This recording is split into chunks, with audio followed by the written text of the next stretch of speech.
Sembrando Paz.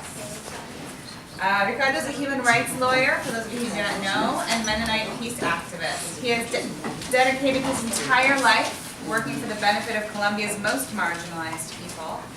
He also previously founded Justa Paz, the Christian Center for Justice, Peace, and Nonviolent Action in Bogota, and was its director for 13 years. He was the Protestant representative of the National Peace Council, which serves as an advisory board for the President of Colombia when he convenes it. While being especially gifted at grassroots organizing, he is also an accomplished speaker, mediator, and teacher. He recently was instrumental in establishing a social conflict and peace-building master's program at the University of Cartagena. Asociación Sembrando Semillas de Paz, the Sowing Seeds of Peace Association, better known as Sembrando Paz, is a non-profit civil entity legally founded in 2005, but with an accumulation of nearly 20 years of social work, a legacy left by Justa Paz. Sembrando Paz is dedicated to facilitating the construction of a culture of peace-building capacity amongst grassroots organizations with the goal of supporting processes of integral and sustainable human development within the populations of the Caribbean region in Colombia. As I already said, it's really a pleasure to have him here with us today. I'm so happy with what's such a wonderful turnout, and I will turn it over now to Ricardo Rodriguez.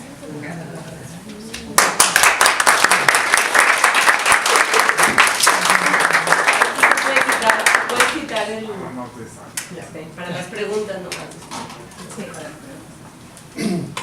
Bueno, primeramente gracias por estar acá. Le agradezco profundamente que hayan sacado parte de su tiempo para escuchar un poco sobre Colombia. Y quiero darle un agradecimiento especial a la doctora Marcela Vázquez, la directora del programa, por habernos invitado para hablar con ustedes aquí. Como ustedes habrán notado, tengo más de 30 años, entonces me toca guiarme por un papel para que no se me descuadren las ideas. Voy a estar mirando un poco. Estoy aquí, por un lado, por la invitación que me hicieron y por otro lado, por el respeto que tengo para la academia. Respeto muy especial, pero es importante decirlo. Me preguntaban si tenía cositas para cuestiones electrónicas que usan mucho ahora en el siglo XXI. Realmente yo no tengo ninguna de esas figuritas. En mi época escribíamos y hacíamos todo así y usábamos mucho la imaginación. Entonces yo los quiero invitar para el comienzo de este diálogo a escuchar un pequeño cuento y imagínense a partir de ese cuento lo que vamos a tratar. Dice que en una ocasión en un pueblo hubo un concurso de paracaidistas. El concurso de los paracaidistas consiste en que una serie de personas se suben en un avión, el avión toma altura, desde allá se tiran, abren el paracaídas y hay una cruz en un sitio, el que cae más cerca de esa cruz gana. Ese es el concurso de paracaidistas. Y dice que comenzaron el concurso, había ya un joven, una joven muy interesante, creo que era estudiante de una universidad en Arizona, y se tiró. Cuando iba bajando, pues hubo un viento bien fuerte y se la llevó con paracaídas y todo, y cayó como a casi 50 kilómetros de donde debía estar. Y para el colmo de males, quedó colgada en un palo. Entonces estaba allá, no sabía qué hacer, el paracaídas colgaba allá, no sabía cómo zafarse. Y de pronto, en la distancia, venía un señor. Venía caminando, venía bien vestido, esos que usan corbata para separar la cabeza del estómago. Mira, y venía con un libro al brazo. Se acercó donde estaba el joven allá colgado y el joven le preguntó: oiga señor, ¿usted me puede decir dónde estoy?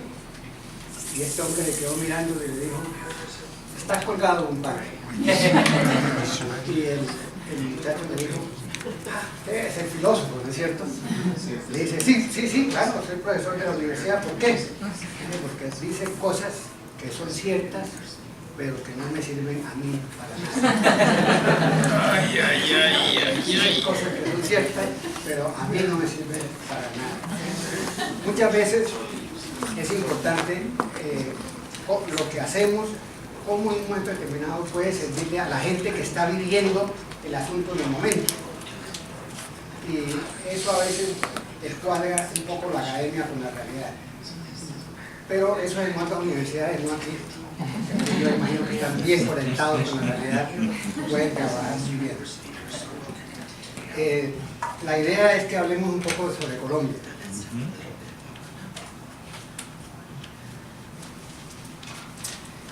Colombia, como ustedes saben, es un país mediano de América Latina, específicamente Sudamérica. Queda a la entrada de Sudamérica. Tiene aproximadamente unos 48 millones de habitantes. De esos, un 25 a 30% es comunidad afro, comunidad negra, un 3% más o menos comunidad indígena, y el resto, esa mezcla de las diferentes sangres, razas, etnias, etc. Y eso conforma el país. Es un país que ha vivido la violencia y la injusticia social durante toda su historia.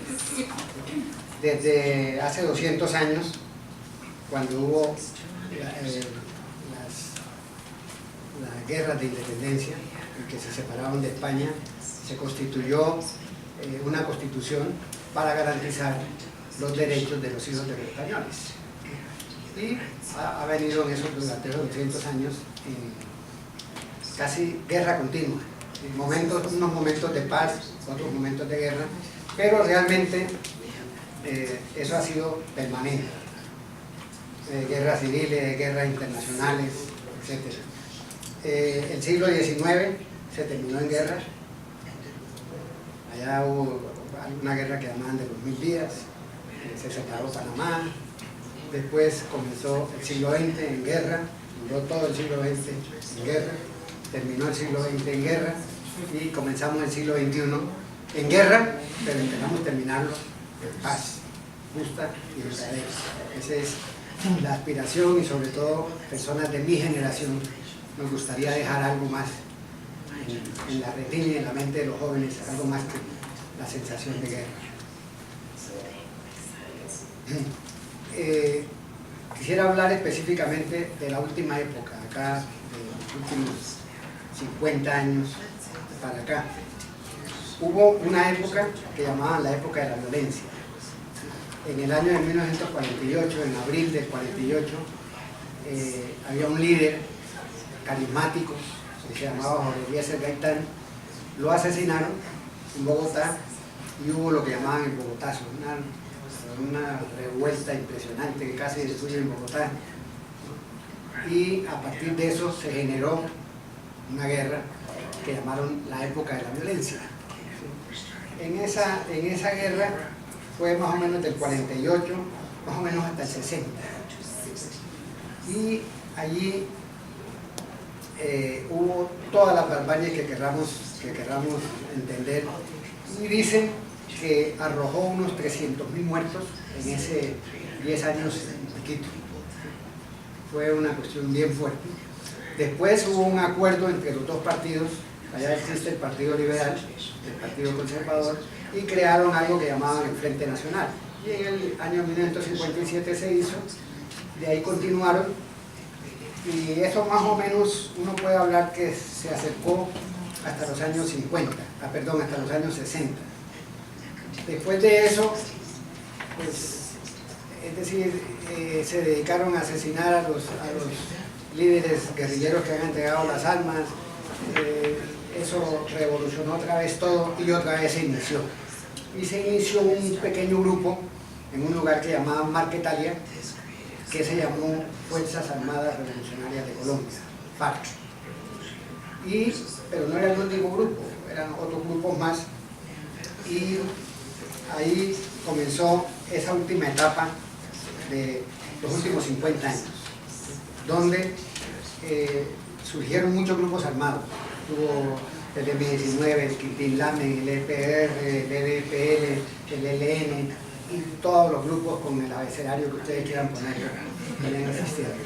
Durante ese tiempo, los gobiernos, todos, han intentado dialogar con los grupos armados. Y en Colombia se han firmado como unos 20 acuerdos de paz con los diferentes grupos durante todo este tiempo. Pero la FARC, específicamente, se lograron evadir el cerco del ejército, irse hacia el sur, hacia la frontera con Ecuador, donde comienza la Amazonía, y allá se fortalecieron y llegaron a ser el grupo guerrillero más antiguo y más grande de todo el hemisferio latinoamericano, americano, todo el hemisferio, y estuvieron allá durante mucho tiempo. En este tiempo, pues hubo más o menos unos 250.000 muertos, en ese tiempo que hubo del 65 al 64 hacia acá, y unos 92.000 desaparecidos, unos 6.000 jóvenes que llamaban falsos positivos porque el ejército le pagaba a los comandantes por la gente que mataran. Entonces eran los positivos. Positivo era decir, tuvimos un enfrentamiento con la guerrilla y matamos 20. Entonces los premiaban y le daban un recurso por eso, cuántos mató, etcétera, etcétera. Entonces, pero no siempre mataban gente. Entonces lo que se inventaron fue que, como hay tanto desempleo, iban a un pueblo, le decían a los jóvenes, tenemos trabajo para los jóvenes, llegaban en una camioneta, los enganchaban, ¿sí? Los llevaban al monte, los mataban y les ponían uniforme, y luego los presentaban como positivos. Por eso lo llaman falsos positivos. Hubo aproximadamente 6.000 jóvenes que murieron en esas circunstancias. Y después de esto, pues, encontramos un tejido social roto, completamente roto, un Estado deslegitimado. Todavía es difícil que alguien crea en el Estado colombiano. Yo creo que ni los mismos que están en el Estado creen en el Estado. Tenemos registrados en el registro único de víctimas 8.500.000 personas. Es el grupo más grande que hay de víctimas de una guerra, y tenemos el segundo lugar en el mundo en desplazados internos. Después de Sudán en África sigue Colombia. Hubo aproximadamente unos 92.000 desaparecidos, miles de secuestrados, y según la ONU somos el segundo país en el mundo en desplazados internos, después de Sudán. Realmente las consecuencias de esa guerra han sido desastrosas, y todavía mantenemos el cuarto lugar en el mundo de desigualdad en un país, porque allá el 1 o 2% de las personas son propietarias del 50% de la tierra fértil. El resto de la fértil se lo reparten entre los demás. Entonces eso ha traído muchas dificultades.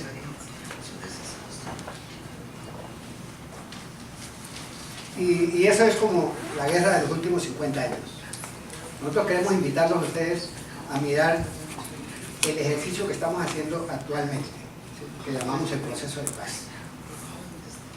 Este proceso de paz es interesante porque estamos hablando solamente del proceso con la guerrilla de la FARC. La FARC es Fuerzas Armadas Revolucionarias de Colombia, ponen una rayita EP que significa Ejército del Pueblo. La FARC, como les decía, fue el grupo más grande, no es el único, todavía queda el EPL y el ELN, narcotráfico y muchas cosas, pero este era el grupo mayor, y comenzaron un diálogo. Tuvieron una etapa en que fue no pública, más confidencial, tal vez no secreta, pero sí más confidencial. Luego alguien divulgó, se volvió público, y duraron aproximadamente 5 años dialogando, el ejército y la guerrilla. Se llegó a esa conclusión porque como que confluyeron varias circunstancias. Por un lado, la clase dirigente había firmado una serie de acuerdos de libre comercio con Estados Unidos, con Canadá, con la Unión Europea, con China, con Rusia, etc. Estos países de América Latina, y específicamente Colombia, son extractivistas, es decir, viven de vender materia prima de petróleo, oro, esmeralda. Colombia es el primer productor de esmeralda en el mundo, esmeralda, carbón, también creo que es uno de los primeros en carbón, etc.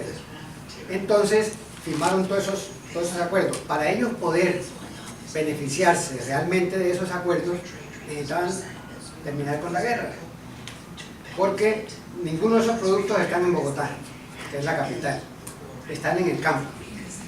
Entonces, para sacar el petróleo, por ejemplo, en Colombia lo sacan básicamente de la frontera con Venezuela, ¿sí? Y lo tienen que sacar hasta el Caribe. Son como 1.500 o 1.600 kilómetros y lo sacan por un tubo. Y es tan fácil que un loquito de estos ponga un taco de dinamita en 1.500 kilómetros de tubo. Entonces eso era frecuente, ¡pum! Y sin pensar en el daño ecológico que le ponían. Para sacar el carbón tienen que sacarlo en tren o en camión, ¿sí? Son otra vez cientos de kilómetros, fácil poner dinamita en un riel y descarrilar el tren, ¿sí? En todo así. Entonces para ello era necesario parar la guerra. Llegaron a la conclusión de que podían ganar mucho más en la paz que en la guerra. Entonces decidieron que un grupo, sobre todo el grupo industrial, el grupo comercial, el grupo, todo esto, decidieron, vamos a ver cómo acabamos con la guerra. No para construir paz, sino para terminar la guerra. Y por el otro lado, en el lado de la guerrilla, 50, 60 años en el monte, ¿sí? Cansados, además ya pues para financiar su guerra tuvieron que meterse al narcotráfico, y eso les traía problemas, les traía deslegitimidad política en el mundo, en la misma gente. Y además muchos de ellos se han enriquecido ya porque ellos estaban cobrando un gramaje que le cobran por cuidar los cultivos, etc.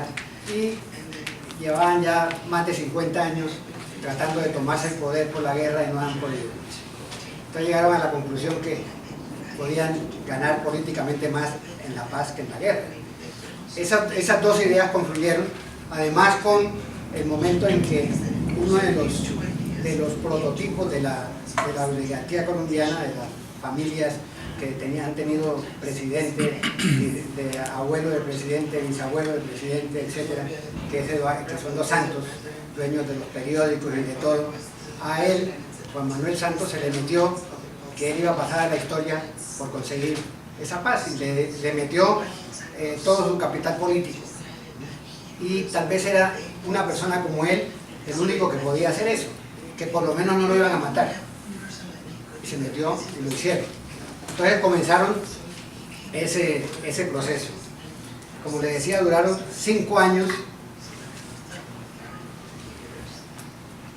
5 años dialogando.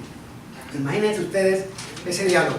Por un lado, representantes del gobierno, no de todo el grupo dirigente del país, no de toda la élite, pero sí los que están en el gobierno, por un lado. Y por otro lado, la guerrilla, 50 años, 60 años en el monte, ¿sí? Habían ganado por la guerra el nombre, y por la guerra habían logrado llegar a que los tomaran en cuenta y pudieran dialogar, ¿sí? Con